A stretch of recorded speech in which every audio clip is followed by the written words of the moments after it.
Hey, what's happening? This is Fitness Boyd. I'm going to do some pull-ups today, so I'm going to get started on my first set and talk to you in between sets, let you know what's going on here.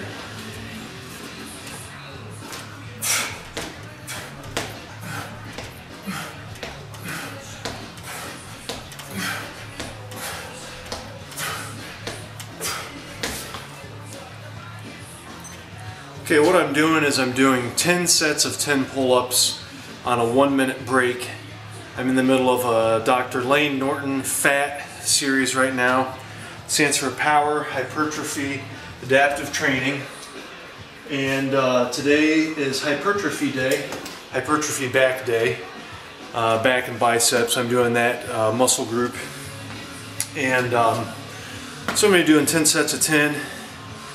I normally wouldn't do this many pull-ups, but there's a online challenge of people doing 100 pull-ups, and I want to go ahead and try to do some pull-ups myself. So I'll try and keep my breath. I think I'm conditioned to do it.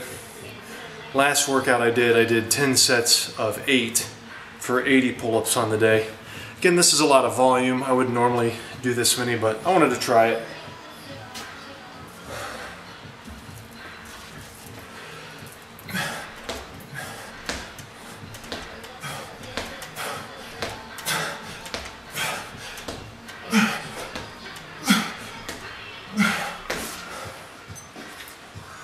Normally this would be a speed movement.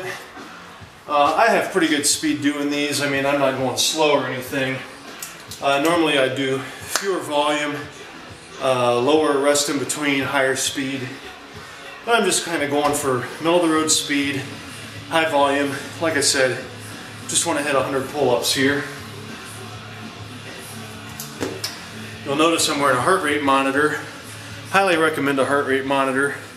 I've got my actual, see if we can get that in there in the shot. Got my heart rate going right now. Yeah, it's a 115, I don't know if you can see that. The nice thing about the heart rate monitor is track your heart rate through the workout. You can graph it at the end of the workout. That's pretty cool. You can see where you actually exert yourself. Highly recommend the heart rate monitor, especially in a cut, because you can track your calories.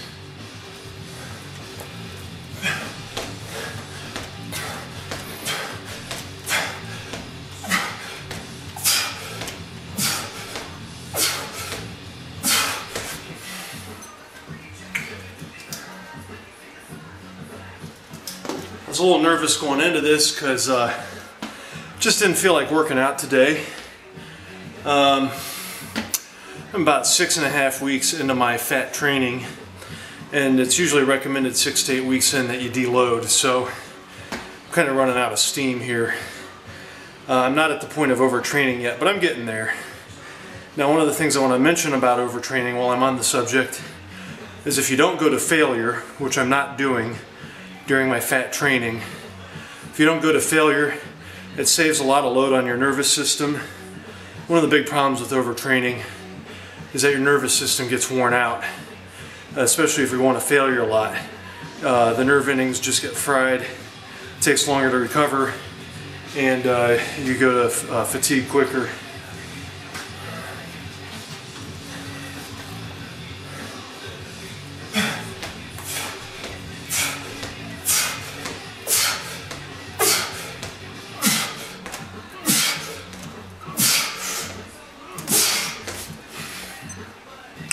Now, some of you may complain, you can hear my feet tapping the ground on my way down. I'm not even getting necessarily a full 100% extension.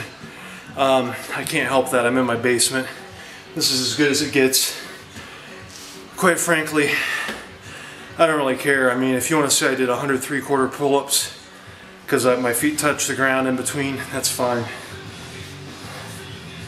Big thing is here, I don't want to lose track.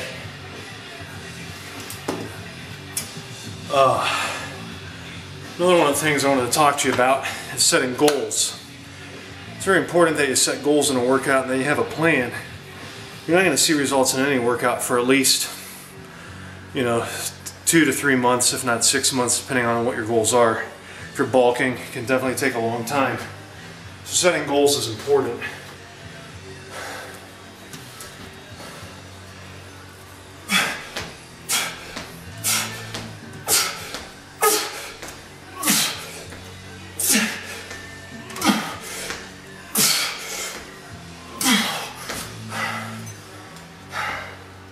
This is definitely getting hard.